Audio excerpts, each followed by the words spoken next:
Destruction de l'homme, des animaux et de la nature par les rayonnements 5G. Interview téléphonique de Barry Trower, spécialiste des ondes millimétriques. Depuis le 19 mars 2019, la vente aux enchères des fréquences pour la nouvelle norme de téléphonie mobile 5G est en cours en Allemagne. Les fréquences peuvent être attribuées dans la bande de 2 GHz et dans la bande de 3,6 GHz. Par rapport aux autres générations de téléphonie mobile, la 5G émet des ondes millimétriques beaucoup plus courtes. Les données devraient être transférées au moins 100 fois plus vite qu'avec les réseaux 4G actuels.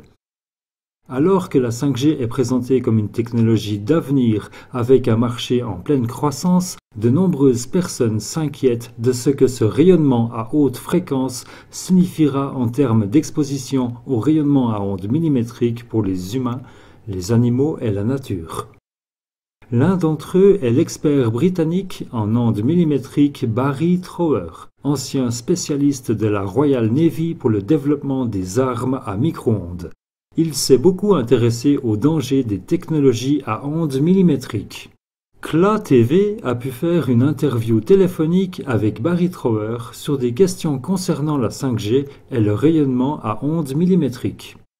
Dans cette première partie de l'interview, il parle de la guerre avec les ondes millimétriques utilisées depuis 1949. Selon Mr. Trower, les micro-ondes très courtes comme les ondes 5G, aussi appelées ondes millimétriques, peuvent causer chez les humains de graves dommages au cerveau et aux nerfs. Au cours de sa carrière militaire, il a dressé une liste d'environ 60 fréquences d'impulsion différentes, qui peuvent causer environ 200 maladies différentes chez l'humain. Aujourd'hui, la liste est passée de 60 à environ 750 fréquences d'impulsion différentes. Celles-ci agissent dans le corps humain sur les quelques 1500 structures biologiques connues. Les effets combinés des différentes fréquences causent des dommages qui n'ont pas encore été pris en compte. Barry Trower explique aussi pourquoi le rayonnement à ondes millimétriques peut causer le cancer. Il montre aussi comment les animaux et surtout les insectes sont menacés.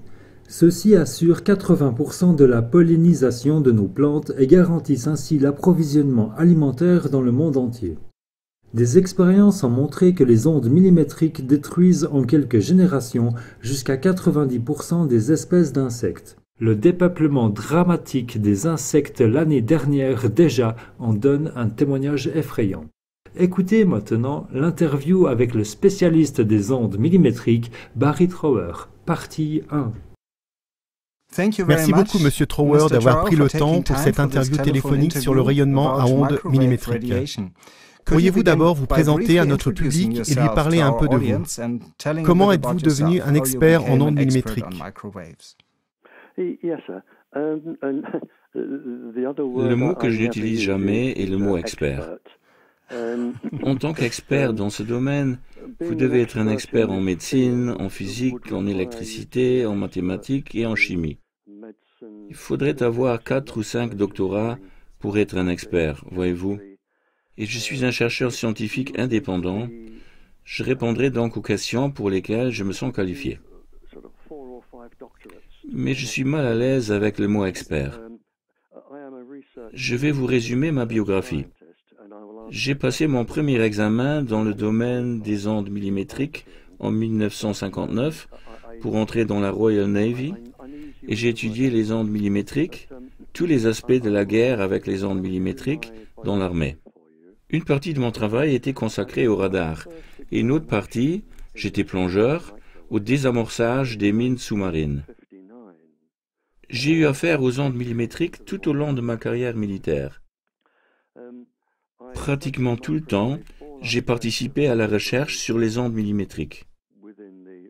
Quand j'ai terminé, parce que la guerre froide opposait l'Union soviétique et les États-Unis, on m'a demandé si je pouvais interroger des espions capturés pendant la guerre froide qui utilisaient des armes à ondes millimétriques. C'était une toute petite partie de mon travail, mais j'ai fait des recherches un peu tous les jours, pendant presque 11 ans. Pour mon premier diplôme, je me suis spécialisé en physique nucléaire et atomique. J'ai écrit ma thèse sur l'absorption des ondes millimétriques. J'ai un autre diplôme sur les influences environnementales sur les processus de pensée, ce qui inclut aussi les effets des ondes millimétriques sur le cerveau. Je suis l'auteur de rapports confidentiels pour la police sur le système de communication sans fil Tetra que vous avez en Allemagne. Je suis également l'auteur du rapport hautement confidentiel destiné au cadre supérieur de la police sur le système radio Tetra. J'ai enseigné, alors que j'étais déjà à la retraite, la physique avancée, un peu de mathématiques et la physiologie humaine. Et actuellement, je voyage à travers le monde pour avertir sur les effets des ondes millimétriques et de leurs risques pour la santé et répondre à des questions comme je le fais maintenant pour vous. Oui, merci beaucoup. Dans le passé, vous avez travaillé au service de renseignement militaire. Comment les armes à micro-ondes ont-elles été utilisées à l'époque et pour quel but ?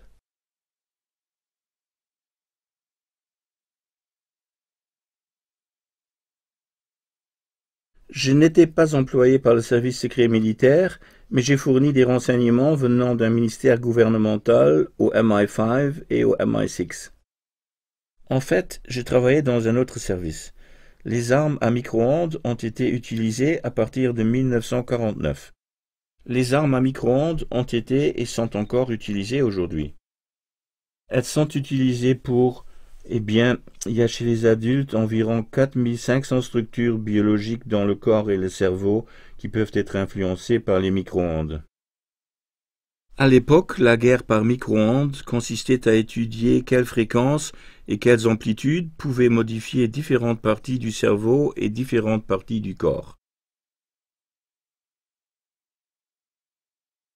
Par exemple, il y a une certaine fréquence qui provoque l'effondrement de la fonction intestinale, une autre qui peut vous pousser au suicide, une autre qui peut vous causer le cancer. Il y avait donc beaucoup de fréquences avec beaucoup de pulsations avec les micro-ondes.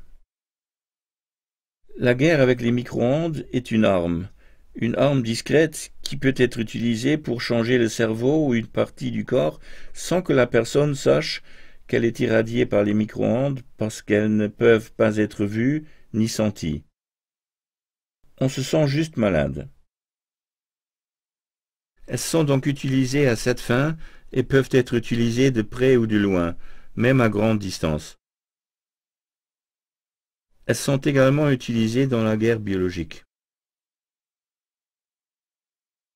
Oui, c'est vraiment impressionnant. Maintenant, la question est: quelle est la différence entre les armes utilisées par l'armée à l'époque et encore utilisées par l'armée aujourd'hui et le rayonnement 5G à venir ?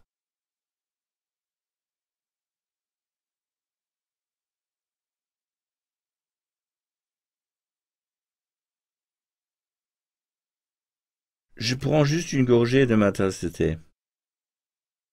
Alors, quelle est la différence ? Il y a une seule différence. En fait, deux des fréquences 5G sont connues pour être des armes mortelles. Le problème est qu'on ne peut pas le dire à l'industrie parce qu'elle décide de ne pas vous croire. Mais cela est publié dans plus d'un article depuis les années 40 et 50. En fait, certaines des expériences antérieures, et j'ai la documentation, certaines des expériences antérieures avec des ondes dites millimétriques ou 5G ont été réalisées sur des humains pour causer de graves dommages physiologiques et des dommages neurologiques encore plus graves. Une des fréquences 5G, une des gammes de fréquences 5G les plus élevées, est en cours de test en ce moment. C'est ce qu'on appelle le déni actif qui a lieu. Son surnom est le grogneur, et elle sert à contrôler les foules. Je sais que quand elle a été testée sur des soldats, elle les a immédiatement mis à genoux.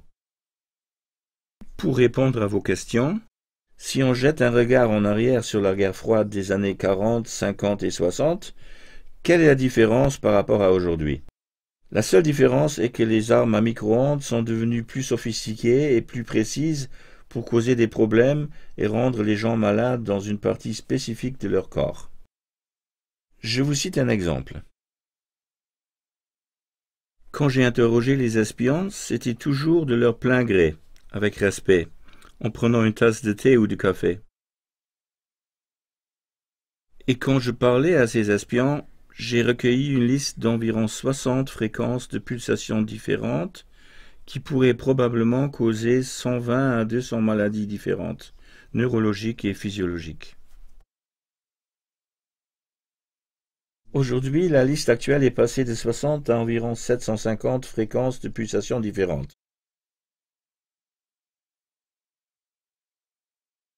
Mais ce n'est pas 750 qui peuvent vous donner ceci ou cela, c'est 750 combinaisons factorielles, mathématiques. Ce qui signifie que vous pouvez avoir les effets du numéro 1 multipliés par les effets du numéro 2 multipliés par les effets du numéro 3 jusqu'à 750 fois. Ou toute autre combinaison. La réponse à votre question est donc: aujourd'hui, elles sont extrêmement sophistiquées et bien sûr, l'électronique a progressé en proportion. Maintenant, tout est contrôlé par ordinateur.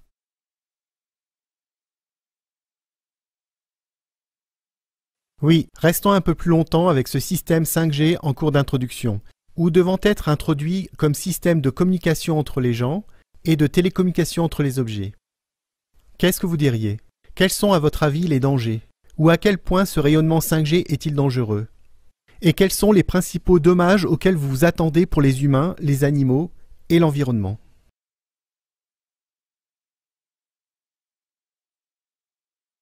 Oui, ce n'est pas une option.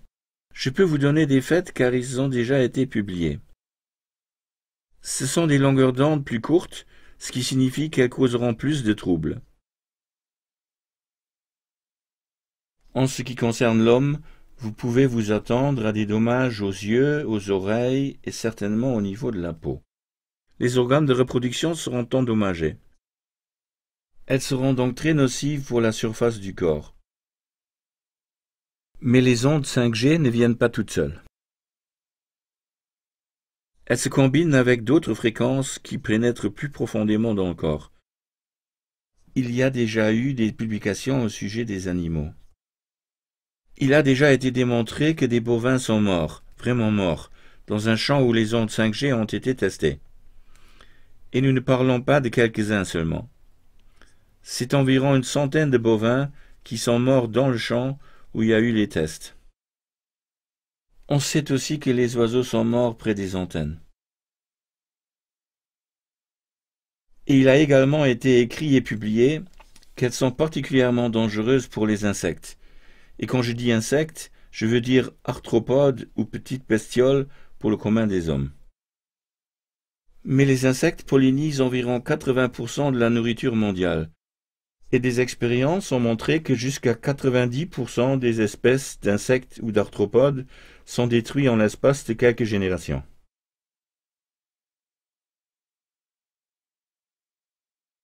Alors, la cause. Nous allons faire des mathématiques. La cause, c'est le rapport de la surface au volume. La surface d'un insecte volant est beaucoup plus grande que son volume et vous dérangez toutes ses antennes, tous ses organes sensoriels électriques. Vous perturbez sa capacité à se diriger et donc, je savais qu'on allait devoir trouver une nouvelle façon de polliniser les plantes. Il y a déjà des universités qui travaillent sur des petits drones insectes qui peuvent remplacer les insectes qui meurent. Et nous ne pouvons qu'espérer qu'ils réussissent. En ce qui concerne les autres animaux, ça peut encore aller avec les animaux de la ferme, mais la plus grande catastrophe, qui est souvent négligée, 2 catastrophes pour être exact. La première, c'est les virus et les bactéries, parce que pour une certaine raison, et j'ai demandé à un professeur de me l'expliquer, mais sa connaissance des bactéries était bien au-dessus de mes connaissances, et pour être honnête, je n'ai pas vraiment compris ce qu'il a dit. Ce qui est une des raisons pour lesquelles je ne me considère pas comme un expert. Mais il m'a convaincu par ses connaissances. Et ça a été testé et prouvé expérimentalement. Les bactéries se développent bien sous les ondes millimétriques. Peut-être qu'elles se rendent compte que leur espèce est en danger et qu'elles peuvent se multiplier beaucoup plus vite que d'habitude. de sorte qu'elles se multiplient continuellement en plus grand nombre. La même chose avec les virus.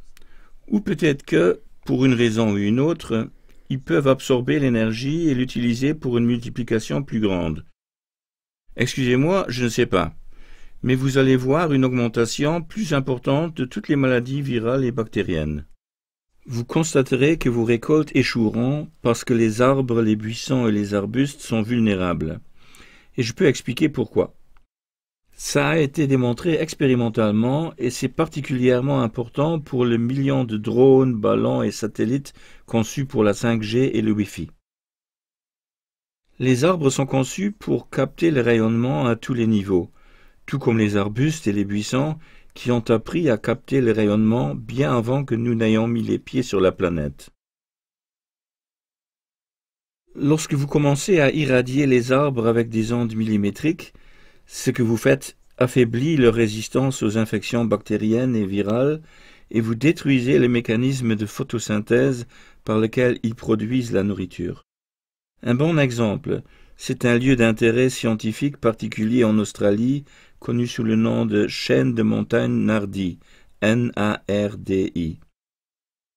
Elle a été désignée zone de protection de la nature et elle devrait être préservée en tant que telle. L'industrie est venue avec ses antennes et paf, elle les a installées parce qu'elle aime les installer dans les montagnes. Et ça, je le sais parce que je les ai vues. Il y a 135 publications qui décrivent comment la chaîne de montagne Nardi en Australie est morte maintenant. Les arbres sont morts. Le sol est mort. Tout ce qui pouvait bouger est parti. Tout ce qui ne pouvait pas partir est mort. Et en fin de compte, c'est un désert. Et s'ils ne démontent pas les antennes, et ils ne le feront pas, alors la situation ne fera qu'empirer. Et en fin de compte, et c'est publié par l'Organisation mondiale de la santé et l'Académie européenne de médecine environnementale, ce sont quand même pas des crétins, et je l'ai vu aussi pour les animaux, et dans un de mes articles je les ai cités, que dans 3 générations de population, et ça comprend toutes vos espèces germaniques, je suis apolitique, et je ne fais aucune différence, que ce soit la personne, le pays où j'interviens, la couleur, la race, je ne fais aucune différence et je dis la même chose à tout le monde. Dans votre pays, en Allemagne, je vous le garantis, et c'est un fait, ça a été publié et prouvé expérimentalement que dans 3 générations, si vous ne faites rien, seul un de vos enfants sur 8, ce sont les enfants exposés, c'est-à-dire toute la population, seul un enfant sur 8 peut espérer naître sain. En ce qui concerne les espèces animales, même si leur durée de vie est plus courte, c'est encore 1 sur 5. Ça a été publié par un éditeur scientifique. Alors je dis qu'un bébé qui naît aujourd'hui en Allemagne, quand il aura environ 60-70 ans, et qu'à ce moment-là, il regardera le taux de natalité, la situation sera alors qu'un seul bébé sur 8 sera vivant et sain. Les 7 autres seront morts ou auront une maladie génétique. Ça a été publié.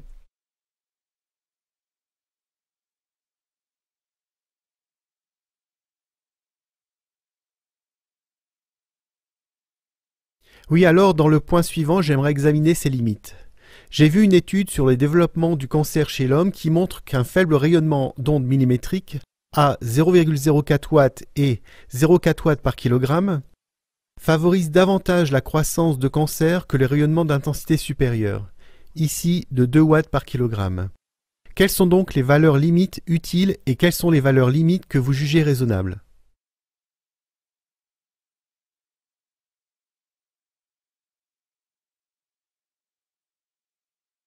Je vous félicite pour cette brillante question, monsieur. C'est une question très importante et très brillante, et la réponse est « on le sait ». Et cela remonte à l'époque de la guerre froide quand les soviétiques ont irradié l'ambassade américaine avec des ondes millimétriques. Les valeurs des ondes millimétriques étaient incroyablement faibles, et par rapport à la population des États-Unis, et même si on prenait les taux d'aujourd'hui, l'ambassade des États-Unis avait les taux de cancer les plus élevés au monde, rien qu'avec ce faible niveau.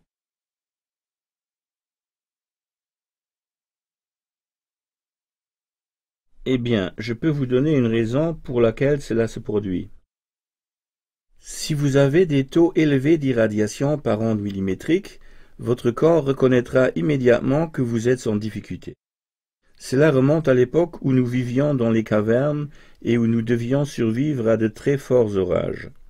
Nous avons des protéines dans nos cellules, pour les scientifiques qui nous écoutent, qu'on appelle protéines 53. Et le complexe des pores nucléaires que nous avons dans nos cellules, et lorsque nos cellules sont attaquées par des ondes millimétriques ou des ondes électromagnétiques, ces protéines entrent en action. Et elles mettent en mouvement des mécanismes qui réparent les cellules et les défendent. Eh bien, si votre niveau est bas, le problème est que plus le niveau de l'effet est faible et votre niveau bas, plus il est dangereux.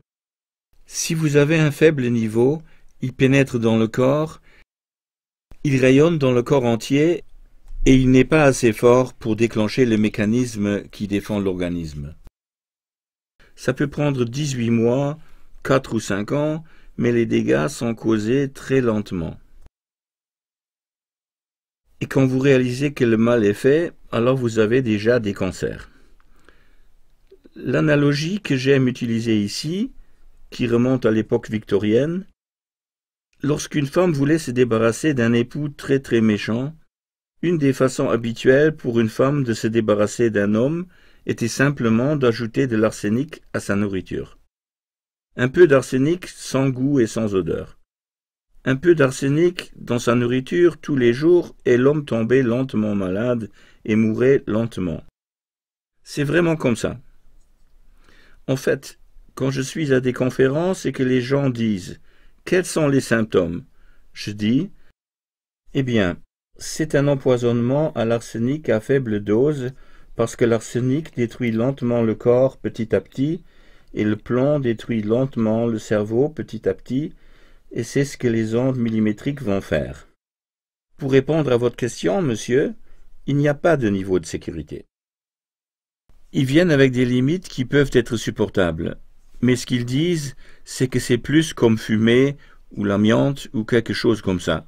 Le plomb dans l'essence, le plomb dans une peinture. Ce qu'ils disent, c'est que vous n'aurez probablement aucune conséquence avant 20, 30 ou 40 ans. Mais ce n'est pas sans danger. Cependant, les profits de l'industrie sont si élevés qu'ils pensent que ça vaut la peine que vous vous soyez exposé à ce risque, et les ondes millimétriques sont donc utilisées pour la communication. Ça a été publié et j'ai le texte de l'étude.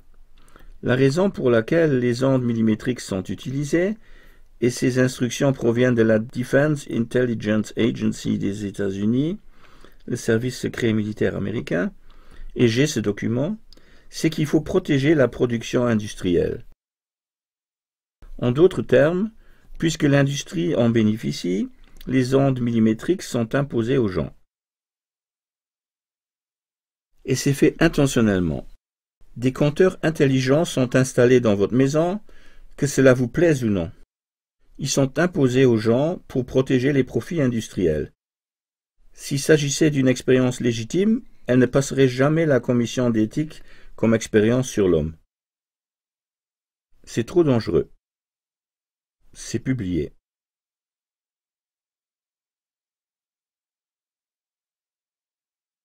Oui. Pour y revenir, ou pour s'en tenir un peu aux valeurs limites, maintenant, vous décrivez ce mécanisme qu'un faible rayonnement est plus dangereux qu'un rayonnement plus fort. Parce que le mécanisme faible ne déclenche pas les mécanismes de défense des tissus. D'autre part, il y a certainement d'autres effets de l'intensité qui font que les intensités très élevées sont moins saines que les intensités moyennes.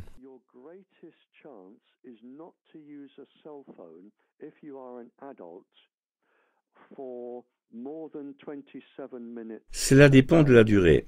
Je veux dire, si vous voulez des valeurs limites d'un téléphone portable pour éviter le cancer, et cela provient du département de recherche sur le cancer de l'Organisation mondiale de la santé, si vous voulez éviter le cancer, le temps maximum d'utilisation d'un téléphone portable, si vous êtes un adulte, est de 27 minutes par jour.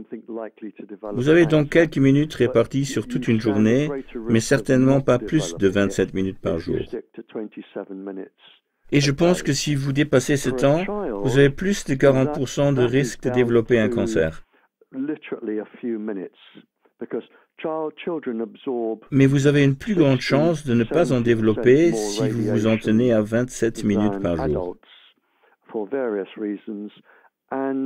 Pour un enfant, ce temps n'est que de quelques minutes, parce que les enfants absorbent de 60 à 70% de radiation de plus que les adultes pour diverses raisons, et que les radiations peuvent causer environ 75% de dommages en plus chez un enfant. En fait, il n'y a pas de valeur limite sûre pour les enfants. Aucune limite officielle publiée dans le monde entier. Et pour un adulte, si vous en voulez une, c'est environ 27 minutes. Même dans les instructions que vous recevez avec vos portables, vous êtes avertis. Il y a beaucoup de mises en garde au sujet du cancer et des portables. C'est vraiment pas des outils d'interaction sociale. Ils sont vraiment conçus pour une utilisation en cas d'urgence. Ils ne sont pas destinés à de longues conversations ou à d'autres fins.